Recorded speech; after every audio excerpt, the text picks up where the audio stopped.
अक्रमी से लाचार तुम्हारी तरह। राहु, तुम अधर्म के मार्ग पर हो और अधर्म के मार्ग पर सदा पराजय होती है।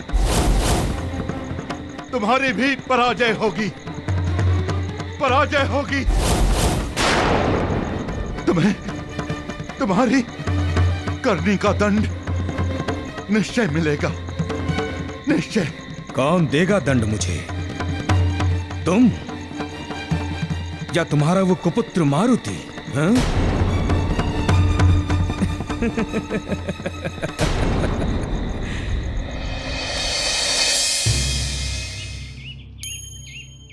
मालती, तुझे 1 सप्ताह का समय देता हूं।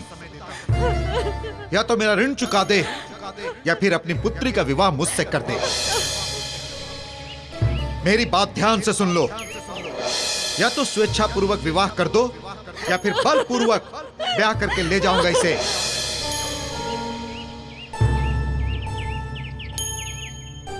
मुझे इस परिवार के लिए कुछ ना कुछ तो करना ही पड़ेगा। अगर मैं इस परिवार के संकट को नहीं टालूंगा तो और कौन करेगा?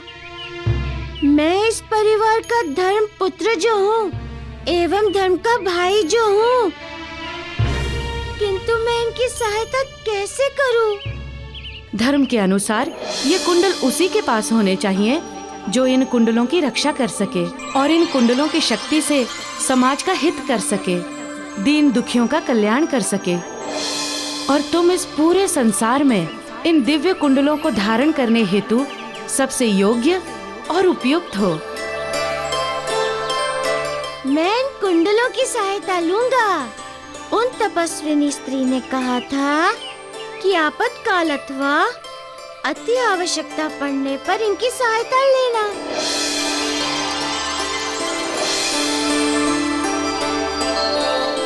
हे तपस्विनी स्त्री, आज मैं एक परिवार की भलाई के लिए आपके इन कुंडलों के तप का प्रयोग करने जा रहा हूँ।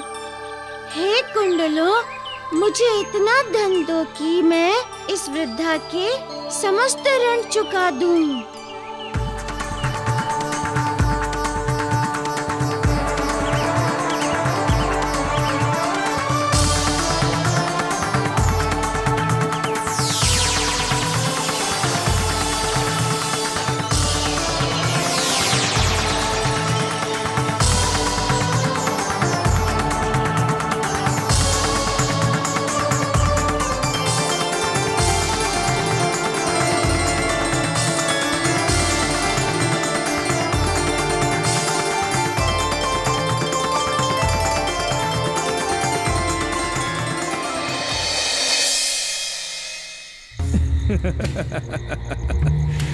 ना ना केसरी ना, वो तो स्वप्न में भी नहीं सोचेगा दोबारा मेरे मार्ग में आने की।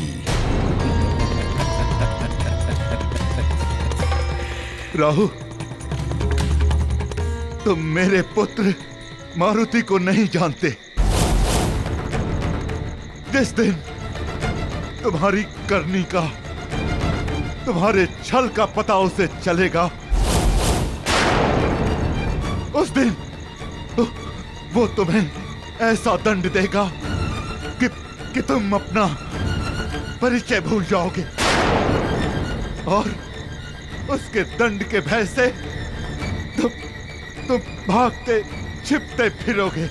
चुप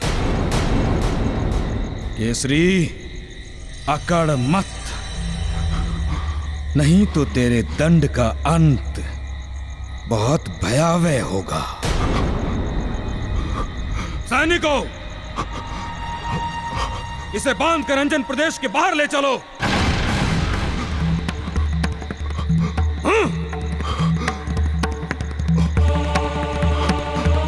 क्षमा महाराज।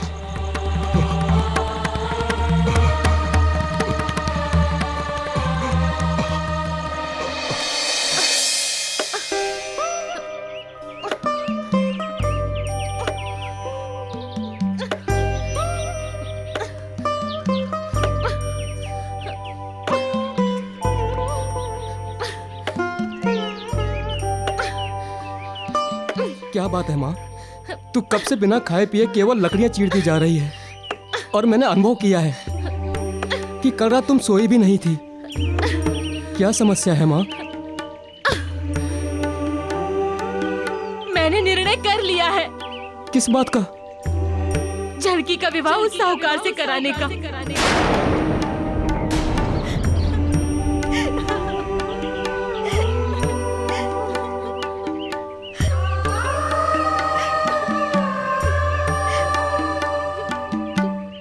उस बूढ़े से? नहीं माँ नहीं, मैं अपनी बहन का ब्याह उस साहूकार से नहीं होने दूंगा। इसके अतिरिक्त कुल की लाज बचाने का दूसरा कोई मार्ग भी तो नहीं है पुत्र। साहूकार का ऋण चुका पाने में मैं सक्षम नहीं हूँ, और यदि इन परिस्थितियों में वो तुम्हारी बहन को बलपूर्वक उठाकर ले गया और उससे विवाह कर लिया तो जग हंसाई होगी पुत्र।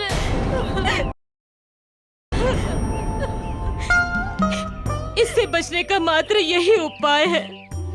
माँ, एक मार्ग बंद होता है तो ईश्वर 10 मार्ग खोल देता है। तू चिंता मत कर, मैं हूं अभी। मैं अपनी बहन का जीवन बर्बाद नहीं होने दूंगा।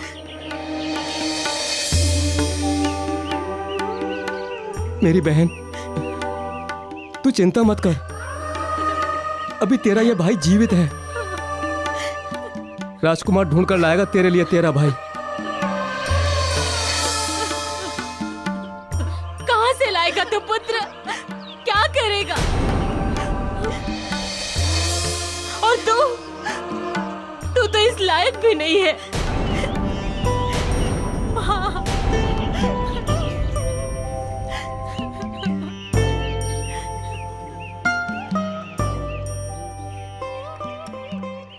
माता, चिंता मत कीजिए। आप लोग इतने भले तथा सच्चे हैं कि आप लोगों का कोई भी कार्य रुक नहीं सकता।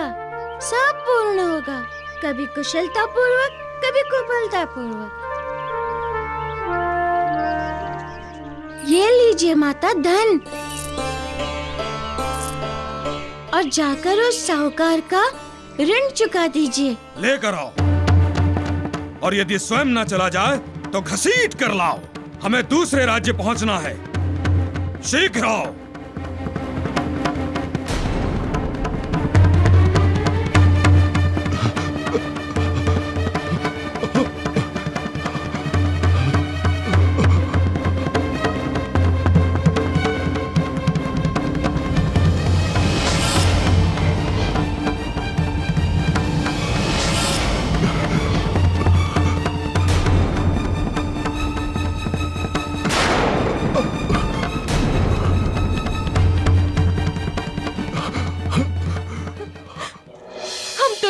नहीं ले सकते।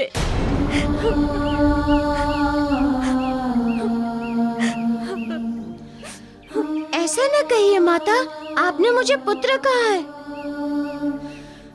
अपने हिस्से की रोटी दी है, तो क्या मैं आपके हिस्से की थोड़ी सी चिंता नहीं ले सकता?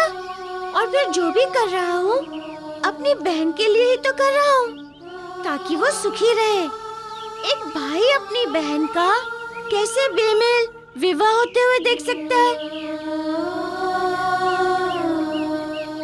इसलिए आपसे मेरी प्रार्थना है,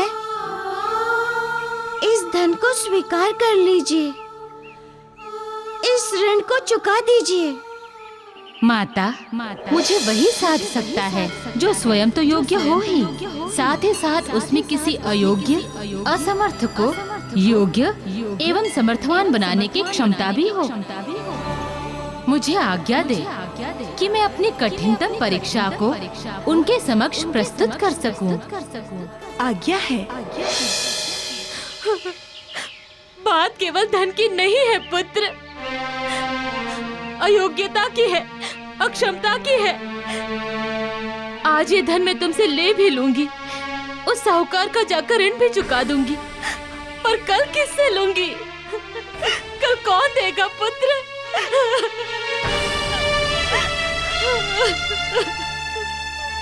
आज जब सारा ऋण चुक जाएगा तो कल आपको धन की आवश्यकता पड़ेगी पुत्र। साहूकार हमसे धन लेकर भी हमें बार बार परेशान करता रहेगा, क्योंकि उसे धन नहीं चाहिए, उसे मेरी पुत्री चाहिए। अब इन परिस्थितियों में हम तीनों में से कौन उससे लड़ेगा? मेरी पुत्री अबला है और मेरा पुत्र आंखों से लाचार, एक अंधा। यदि मेरा पुत्र परिस्थितियों का सामना करने योग्य होता तो मैं साहस करती भी, लेकिन वो तो अंधा है ना। तुम अपना धन अपने पास ही रखो पुत्र, हमें हमारे हाल पर छोड़ दो।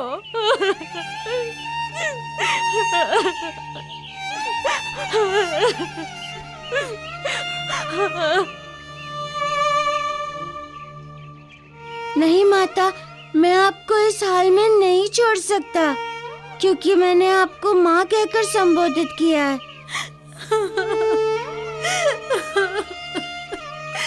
मैंने इस कलाई पर अपनी बहन से राखी बंधवाई है, इसका आदर तो करना ही पड़ेगा।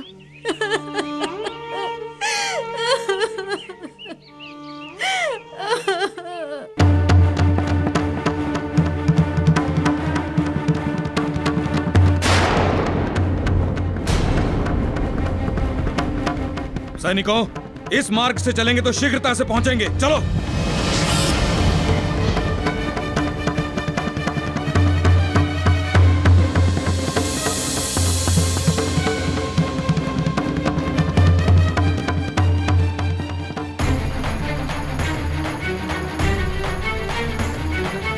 भाग्य का लेखा देखो भाई,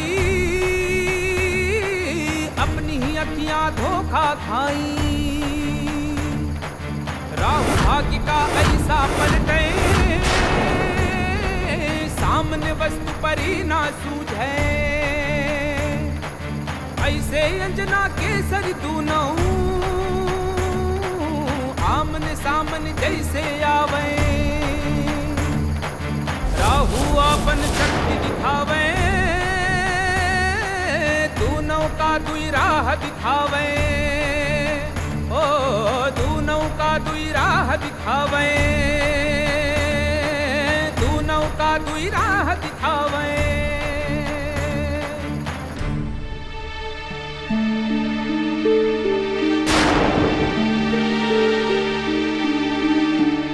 अंजना, केसरी को मुझसे तू तो क्या, स्वयं ब्रह्मदेव भी नहीं बचा सकते,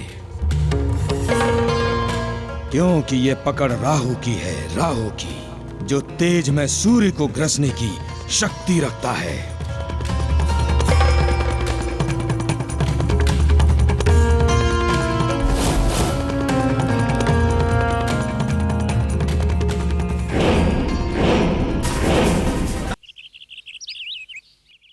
क्या करूं? किस विधि बचाऊं अपनी बहन का जीवन उस साहूकार से? धन की व्यवस्था अति आवश्यक है। सुनो सुनो सुनो सुनो सुनो सुनो, राज्य की ओर से मल्ल युद्ध प्रतियोगिता आयोजित की गई है। जीतने वाले को 25 स्वर्ण मुद्राएं दी जाएंगी। जिनको इस प्रतियोगिता में भाग लेना है वे आकर कृपया अपना नाम लिखवाएं। सुनो सुनो सुनो, आइए आइए। 25 स्वर्ण मुद्राएं? सुनो सुनो सुनो, आइए नाम लिखवाइए अपना, आइए आइए।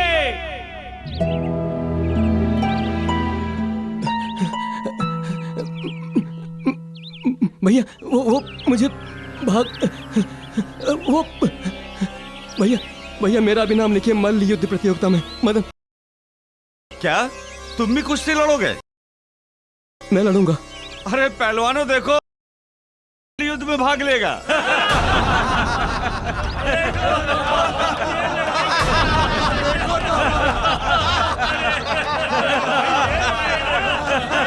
हाँ लूंगा, तभी तो आया हूं। तुम मेरा नाम लिखो। ठीक है।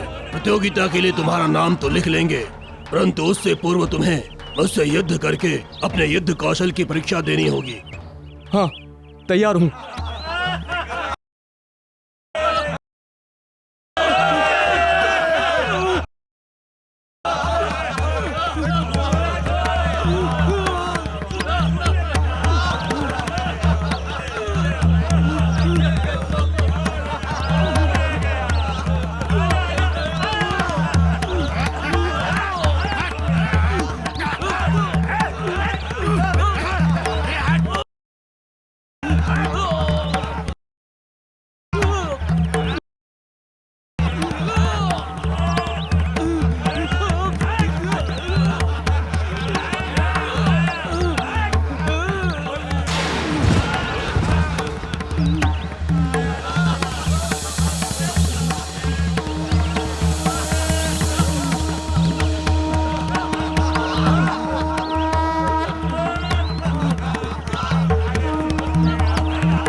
कुश्ती प्रतियोगिता के लिए मेरा नाम लिख लो। इस प्रतियोगिता में भाग लेना मेरे लिए अति आवश्यक है। इस प्रतियोगिता में भाग लेने के अतिरिक्त मेरे सामने कोई दूसरा विकल्प नहीं है। मेरी अनिवार्यता को समझो। मित्र, क्या तुम सच में मल्लयुद्ध की प्रतियोगिता में भाग लेना चाहते हो? हाँ, क्योंकि इसके अतिरिक्त धन कमाने का मेरे सामने कोई दूसरा मार्ग नहीं है। इससे जो धनराशि प्राप्त होगी उससे मैं साहूकार का ऋण चुकाकर अपनी बहन को बचाऊंगा। इसलिए चाहे कुछ भी हो जाए, मैं अपनी बहन को बचाऊंगा। तुम मेरा नाम लिखवा दो। मुझे लड़ना है। तुम मेरा नाम लिखवा दो। ठीक है, तुम लड़ोगे। मैं तुम्हें बनाऊंगा मल्लयुद्ध करने योग्य, तुम्हें तुम्हारी समस्या का निदान करने योग्य। मदन, चिंता मत करो, तुम कुश्ती लड़ोगे।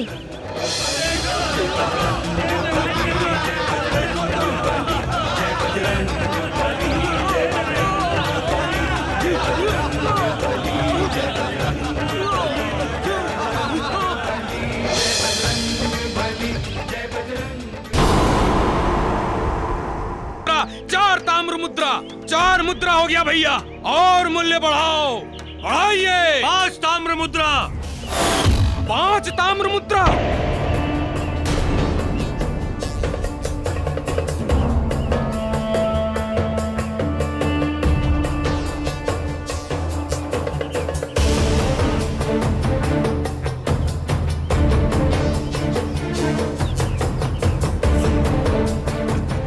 अरे 5 मुद्रा 1, 5 मुद्रा 2 और 5 ताम्र मुद्रा 3। अरे लो भैया लो, हमारे इस हट्टे कट्टे दास की बोली लग गई। साहूकार जी ने हमारे इस युवा दास को 5 ताम्र मुद्रा में क्रय कर लिया है। वैसे साहूकार जी, आप इससे काम क्या करवाएंगे? मैं इससे अपना कोल्हू चलवाऊंगा। कोल्हू। मैं इससे अपना कोल्हू चलवाऊंगा। कोल्हू।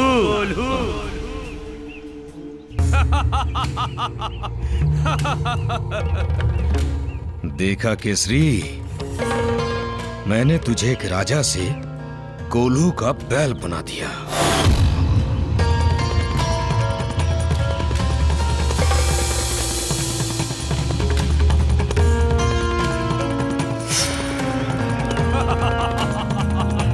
ये लीजिए साहूकार जी, आज से ये दास आपका हुआ।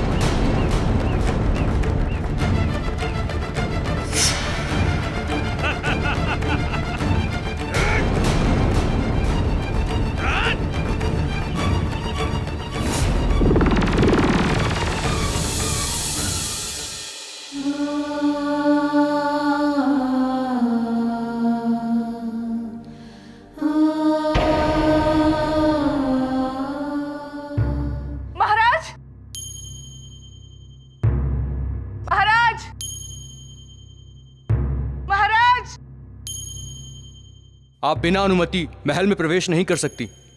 क्या कह रहे हो और किससे कह रहे हो? हटो सामने से। मैंने कहा ना, आप नहीं जा सकती।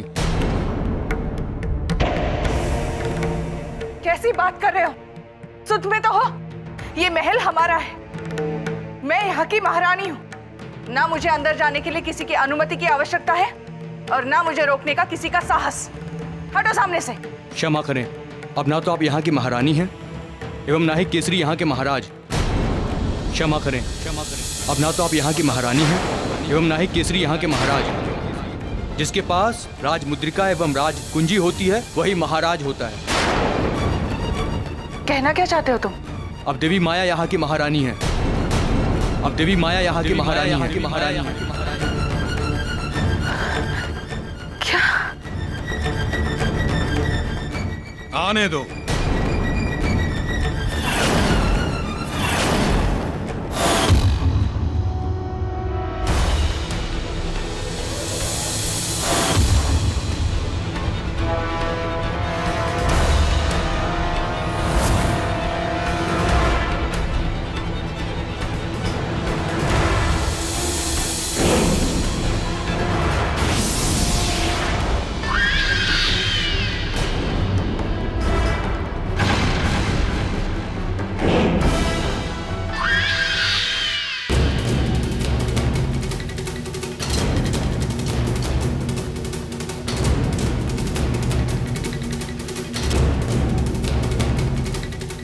नर्तकी, तू और महारानी, ये क्या ब्राह्मण देव? एक नर्तकी, एक नगर वधू, इस राज्य की महारानी, ये मैं क्या सुन रही हूँ? सत्य सुना है आपने। अब यही यहाँ की महारानी है, देवी माया। इसीलिए सम्मान के साथ संबोधित करो इन्हें। अंजना, अतीत को मत देखो, वर्तमान के समक्ष शीश झुकाओ, क्योंकि वर्तमान ही सत्य है और अतीत केवल एक कहानी। तुम्हारे पति परमेश्वर केसरी जी ने इनके नृत्य से प्रसन्न होकर यह राज्य इन्हें दे दिया उपहार स्वरूप। याद है अंजना, तुमने एक दिन इसी नर्तकी को थप्पड़ मारा था,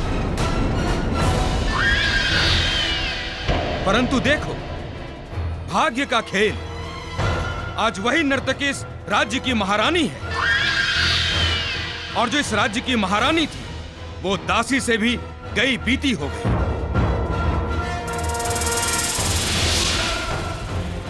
अंजना, तुम्हारी दयनीय स्थिति देखकर हमें तुम पर बहुत दया आ रही है, किंतु एक उपाय है। यदि तुम महारानी माया के चरणों पर गिरकर दया की भीख मांगो तो हम तुम्हें दासी का काम देने के लिए इनसे अवश्य प्रार्थना कर सकते हैं।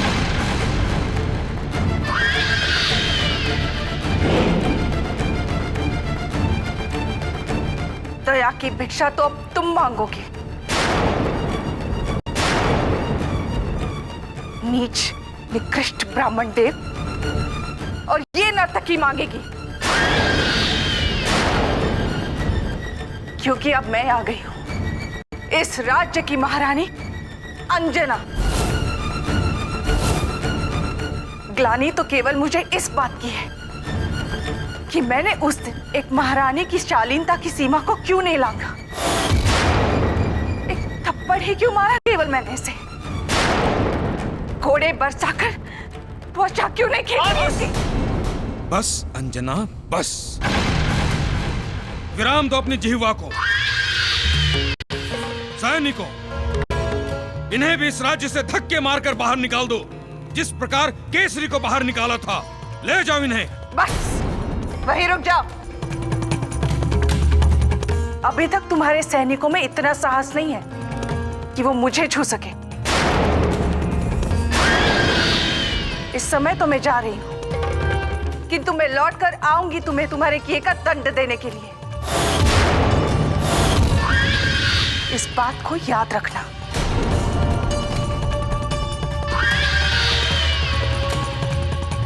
अंजना, वापस आने से पहले ये तो सुनती जाओ कि हमने तुम्हारे पति की क्या दुर्गति की है।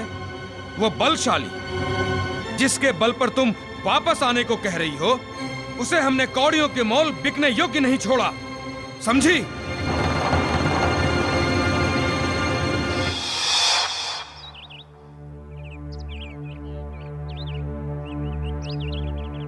पहलवान जी, कुश्ती करने वाली प्रतियोगिता में इनका नाम भी लिखिए, मदन। वानर बालक, यह कुश्ती है, मल्ल युद्ध। कोई बच्चों का खेल नहीं जो आगे नाम लिखवाने, वो भी अपंग होकर। अंधा कहीं का, तू क्या लड़ेगा कुश्ती? ए, अंधा हूं तो क्या हुआ, लड़ूंगा मैं कुश्ती। तुम नाम लिखो मेरा, सबको नहीं हराया तो कहना। अवसर तो दो, अवसर देने से क्यों डरते हो? बालक, कुश्ती करने वाले पहलवानों से लोग डरते हैं कि कहीं अनजाने में पहलवान का हाथ लग गया तो हड्डी न टूट जाए। शक्ति दिखाने की इतनी इच्छा है तो जाकर किसी दीवार पर दिखाओ। भैया जी, इस कुश्ती प्रतियोगिता का आयोजन राज्य की ओर से किया गया है। नियमतः इस प्रतियोगिता में भाग लेने वाले प्रत्येक इच्छुक को अपना नाम लिखवाने का अधिकार है। आप इनका नाम प्रतियोगियों की सूची में सूचीबद्ध करने में मना नहीं कर सकते। ठीक है, प्रवचन नहीं। यदि इस व्यक्ति को मरने की इतनी शीघ्रता है तो इसका नाम सूचीबद्ध कर लेता हूँ। बोलो जी, बोलो, नाम बोलो। मदन। चलो भैया, हो गए तुम भी प्रतियोगी। अब लड़ने के लिए तैयार हो जाओ। मैं पूर्णतया तैयार हूँ। तो जैसे कुश्ती के लिए तैयार हो, वैसे ही अपनी बहन के ब्याह के लिए भी तैयार रहना।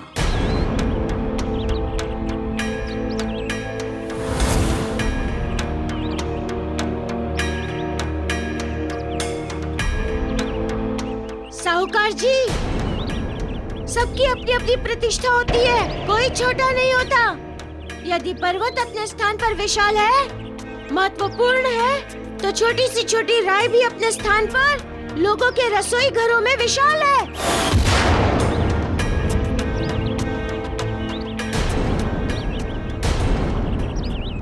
कहने का अर्थ है भगवान ने सबको समान तथा किसी न किसी उद्देश्य से बनाया है। सब में कुछ न कुछ विशेषता दी है।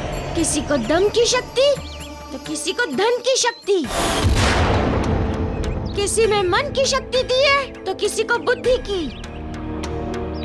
इसीलिए कहा गया है, कभी भी किसी को निर्बल असहाय नहीं समझना चाहिए, क्योंकि जिसके पास मन की शक्ति होती है ना, वो तन की शक्ति वालों से अधिक शक्तिशाली होता है।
भैया, क्या आपने किसी साहूकार और एक वानर राज को साथ में देखा?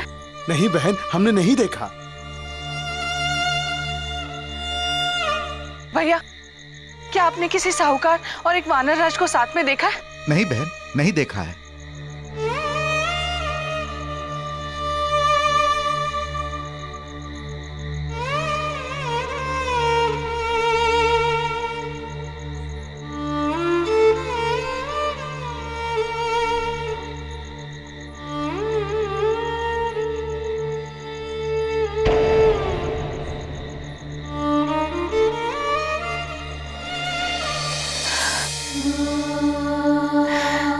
न जाने कहाँ और कैसे होंगे महाराज।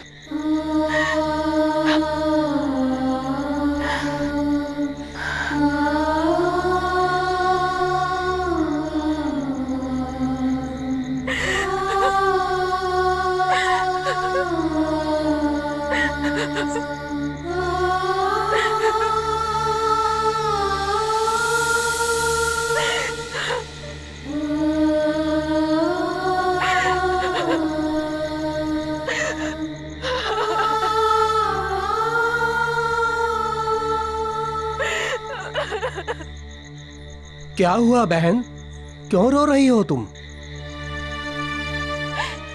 मैं अपने पति वानरराज केसरी को ढूंढ रही हूँ।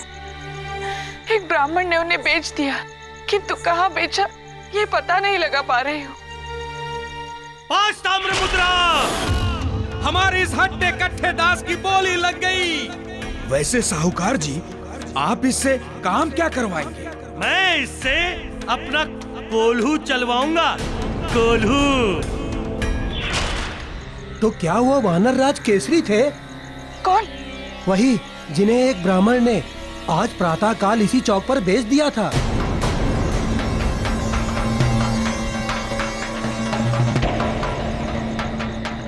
क्या आप जानते कि उन्हें किसने खरीदा? उस दुष्ट को कौन नहीं जानता बहन। नरोत्तम दास नाम है उसका और कोल्हू पेरने का काम है उसका। वो महाराज केसरी को कोल्हू खिंचवाने के लिए ही तो लेके गया है। क्या आप जानते हैं वो कहाँ रहते हैं? उत्तर दिशा में, यहाँ से 50 कोस दूर है उसका गांव। आज मैं बहुत प्रसन्न हूँ। जानती हो क्यों? क्योंकि अब मेरी बहन का ब्याह उस साहूकार से नहीं होगा।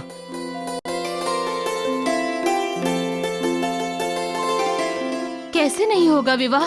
उसकी चिंता तुम मत करो माँ, मैंने सब प्रबंध कर लिया है। मुझे 25 स्वर्ण मुद्राएं मिलने वाली हैं।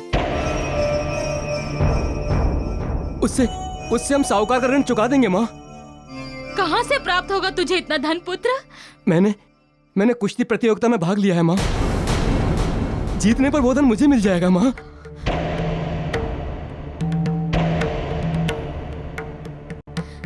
तू पागल हो गया है क्या?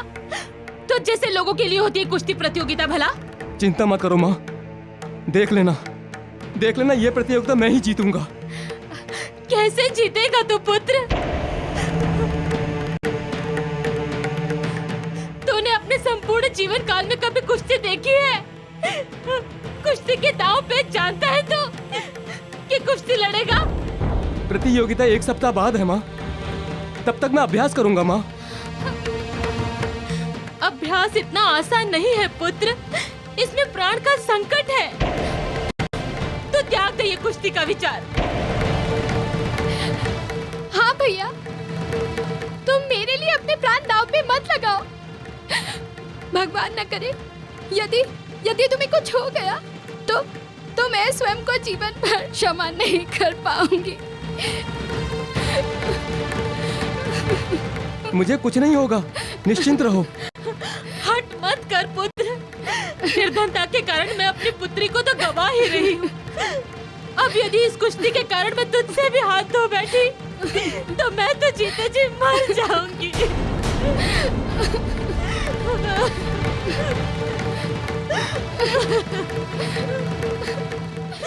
माता, मदन को कोई परास्त नहीं कर सकता।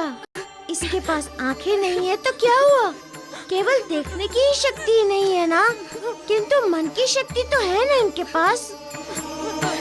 मदन केवल एक शक्ति में सफल नहीं है, किंतु इसकी बाकी शक्तियाँ अन्य की तुलना में अधिक जागृत एवं अत्यधिक सफल है। माता, ईश्वर ने मनुष्य को एक शक्ति से असहाय करता है तो उनकी अन्य शक्तियों को सफल कर देता है, उस निर्बलता को दूर करने हेतु। हाँ माँ, मन के हारे हार है और मन के जीते जीत। माता, एक सत्य और है कि कोई भी किसी कार्य हेतु पहले से योग्य नहीं होता, उससे योग्य बनना पड़ता है अपने परिश्रम से, अपनी बुद्धि से।